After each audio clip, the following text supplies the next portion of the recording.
You've tried to change. You've set goals, made plans, told yourself this time would be different. And then you didn't follow through. You procrastinated. You quit. You somehow made it worse. This isn't weakness. This isn't laziness.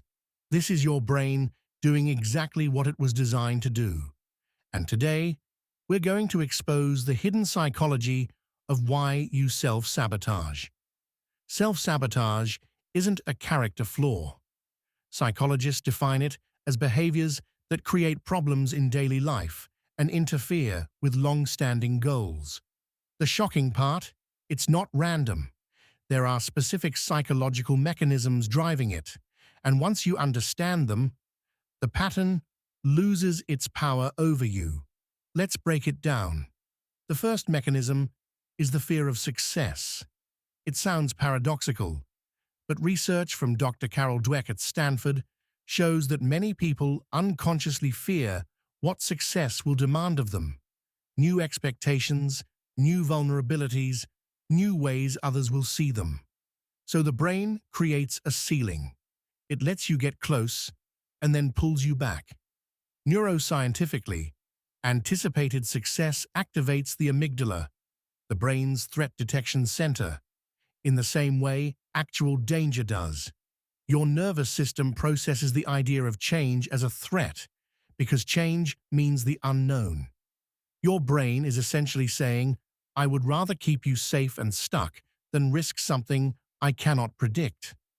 The second mechanism is cognitive dissonance. When your actions don't match your self-image, your brain experiences tension. If you believe deep down that you are not someone who succeeds, your unconscious mind will work to keep reality consistent with that belief. Every time you get close to breaking the mold, sabotage becomes the path of least resistance. Leon Festinger first described this in 1957. His research showed that humans will go to extraordinary lengths, including undermining themselves, to resolve mental inconsistency. The brain prefers a familiar negative reality over an unfamiliar positive one. This is why affirmations alone rarely work. They collide with a deeper story you're already telling yourself. The third mechanism is low distress tolerance. Many self-saboteurs aren't afraid of failure. They're afraid of discomfort. The moment a goal requires sustained effort through frustration, boredom, or uncertainty, the brain reaches for relief, scrolling, eating, avoiding, anything that soothes the discomfort, even at the cost of the goal. Dialectical behavior. Therapy research by Marsha Linehan found that low distress tolerance is a core driver of self-destructive patterns. The prefrontal cortex, your rational decision-maker, gets overridden by the limbic system when emotional discomfort spikes. This is measurable on brain scans. The brain literally goes offline when discomfort exceeds a threshold. The fourth mechanism is imposter syndrome operating as a defense system. When people achieve things that exceed their self-concept, the mind creates guilt, not pride. I don't deserve this. And guilt, unchecked, always seeks resolution. The most direct resolution: undo the achievement, return to familiar ground. Dr. Pauline Clancy's original research found that imposter phenomenon affects up to 70% of high achievers. Newer neuroimaging studies show it correlates with hyperactivity in the default mode network, the brain region tied to rumination and self-referential thinking. The more you think of yourself as a fraud, the more your brain finds evidence to confirm it. The fifth mechanism is attachment to identity.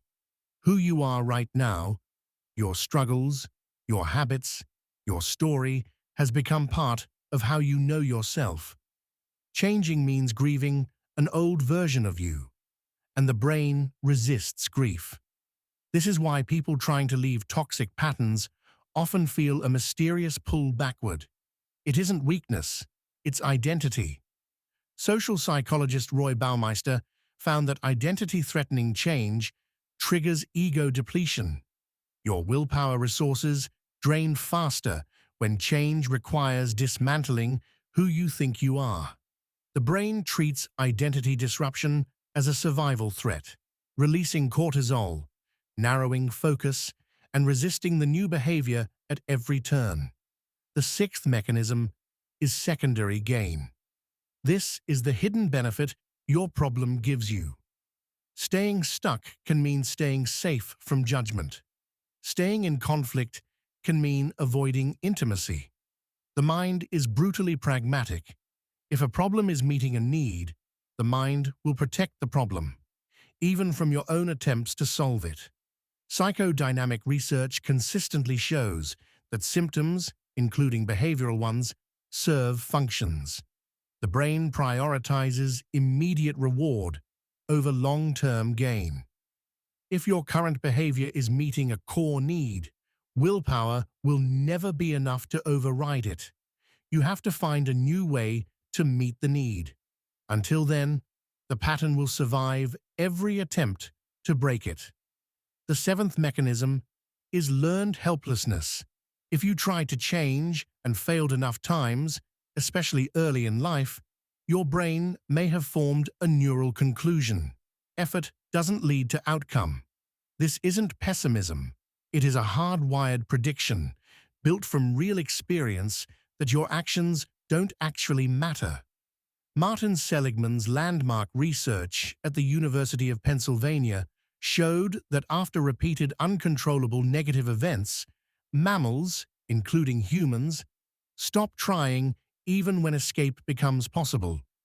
The anterior cingulate cortex, which assesses whether effort is worth it, literally reduces its activity. The brain stops expecting results and stops generating the motivation to try. The eighth mechanism is perfectionism as avoidance. Perfectionists aren't striving for excellence. They're avoiding the judgment that comes with visible effort. If you never fully start, you never fully fail.